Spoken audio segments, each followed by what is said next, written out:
Hi there, my name's Stuart Coleman. I teach on the music programmes here at New College, Lanarkshire, and I'm also involved with the partnership that we have with Real Time Music in Ure Hill.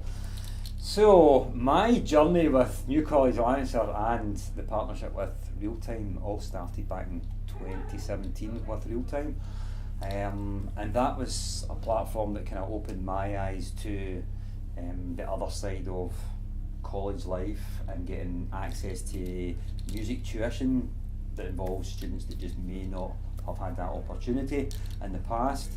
No barriers, there's no boundaries to any student that come on board with this kind of programme in Real Time Music, and to see these students come through these doors, progress in all walks of life, their confidence, their ability on their instrument, and then go forward into mainstream education. Further education is just so rewarding. We have Andy Nichols here, who came through the Real Time doors many years ago, and obviously this is our first year running the BA degree here at New College, Lanarkshire. So this is the perfect example of coming in at the grassroots level and taking your further education all the way to degree level. So Andy, could you tell us about a few words about your experience with Real Time and your journey within New College, Lanarkshire? Absolutely. Well, it first started off when I left school. I left school with nothing more than 2 national fours, one in maths, one in English. And from there, my dad went out to the Prince's Trust and said, time to find some kind of course. So there was this wee music course in Motherwell, which sort of turned out to be Real Time. So I started up there with their workshops, and I thought it was absolutely amazing. I was able to use music as an outlet for the first time, and I was able to get out the house once or twice a week and concentrate on these workshops, which helped grow my confidence and grow my musical ability.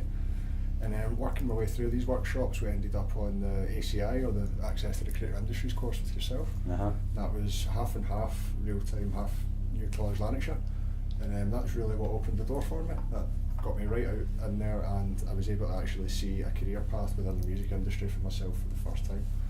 And that wouldn't have happened without the groups of people that I've met at Real Time, the people I've worked with. And straight through, all the way up, Real Time prepared me for everything from assignments to music projects to recordings. So when it came time to actually go in and do my NQ, I didn't end up doing my NQ, I went straight to my HNC.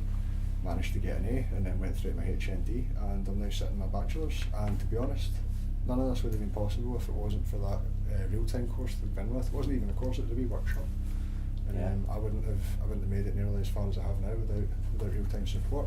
Brilliant. Yeah, the groups of people that we work with at Real Time, I still speak to them today. Might not speak to anyone from high school right enough, but I still talk to people from Real Time. My name's Ryan Curry.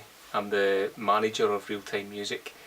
And the ethos of Real Time when we started it was to try and have a place for disadvantaged young people to come, where they could express themselves creatively and just get a chance basically to be young people and do cool creative stuff. So that's where the idea initially came for this studio, and it was about local young people getting that opportunity.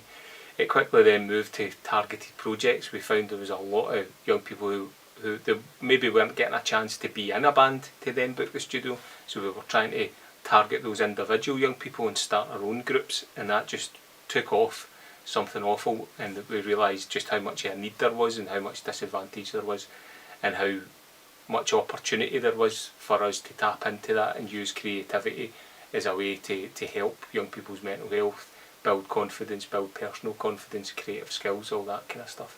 Fast forward to 2023, and we've worked with well over 20,000 young people, worked with a whole range of public and third sector organisations, loads of different partners, and I think that's one of the challenges, is that funding's always a challenge with creative organisations, because with the best will in the world, funders don't really want to fund creativity. They want to fund things that are about jobs and about kind of hard outcomes and stuff. It's always a bit of a fight to get funding for creative projects like this.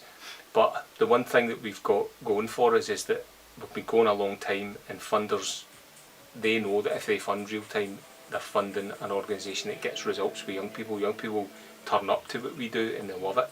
so they know it gets results, and they also know that we've got real strong partnerships with a wide range of organisations across North Lanarkshire and beyond. So it is a bit of a struggle, but we also think we've done pretty well, because we've worked really hard to focus on the young people and get results, and I think that then feeds out to funders, and they hear about that. Now, Claire, I know you are involved with Real Time, past and present. Could you tell us a little bit about your journey with Real Time? Well, yes, I first became aware of Real Time Music when I was elected as a councillor in Wishaw, and I saw this group of young people at some of the youth events in the area.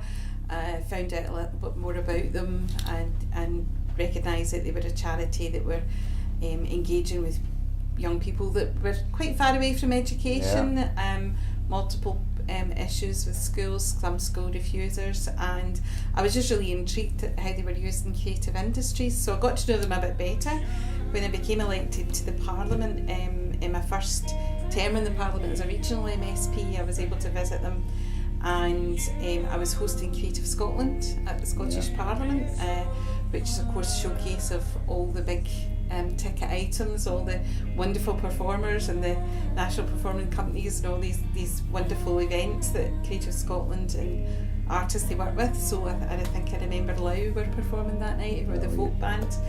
And I asked, since I was hosting, could I bring Real Time in, because I thought this was a great opportunity for them to showcase what music meant in communities, especially a community like Motherwell and Wishaw that's not associated with some of these sort of creative industry events, or the sort of high-end festival events or things like that. So, and they came in. Brian Curry was there that evening, and I remember very strongly he got into a conversation with Sir Sandy Crombie, who was on the board of Creative Scotland at that time, and Sir Sandy was really impressed with the young people he spoke to and just got what Real Time are about. So he then said he would bring his best friend, who happened to be John Wallace, who was at the Conservatoire in Scotland at that point in time, and they came out and they had an afternoon with the young people and with the people at Real Time Music, and as a result of that they were able to get some Youth Music Initiative funding for new instruments and to support them.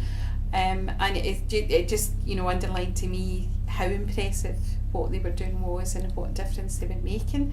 And of course over that time they're now an SQA accredited centre, so they've grown and grown from that point of view. It was lovely to host their 20th anniversary in the Scottish Parliament, and Fiona Hislop was there, the Culture Minister, and everyone just celebrating what they have done for the community in Motherwell, Wishaw and Urt Hill, and then it's just wonderful to see them grow from strength to strength, and to hear the stories of young people that have taken a step onto a career in music and creative industries through that initial work with Real Time. Is just fantastic, because I'm very passionate about education, always have been. Even in the last session I was the convener of the Education Skills Committee, and music tuition was one of the things that we did some work on, because every young person should have the opportunity to study music, to learn, and cost shouldn't be a barrier to that. So while the schools are doing some great work as well, projects like Real Time that really reach out into communities. Well, that's it, because they don't just focus on their own area, they're going out into communities up and down the area of Motherwell and beyond. I think in the next 5 years I'd probably like to see not only Real Time in our own building with these new premises, but absolutely filling that place with projects and activities that are very, very much needed for the community. So really targeting those who need the help most, and finding ways and finding funding to start up projects that tap into bringing out the strengths and the interest and the creativity of local young people. And I'd love to see that place bustling with that, and not just in one place but all over North Lanarkshire, and working in partnership with different places in Scotland and getting our young people sort of working closely with other community music organisations across Scotland, maybe kind of doing visiting tours where they can come and play at our place, we'll go and play at their place. So we've got loads of great ideas, and And it's not just our ideas. We've got a youth advisory group who are involved with Real Time, and they help tell us what young people care about. And obviously we're constantly asking young people in our workshops as well what matters to them and what they want to see. So these are all ideas that have bubbled up from the young people themselves, and we hope to kind of make them become a reality. Yeah. We take one step forward and 2 steps back, but we can't change the past. Perfectly imperfect, just like us, stuck in ocean.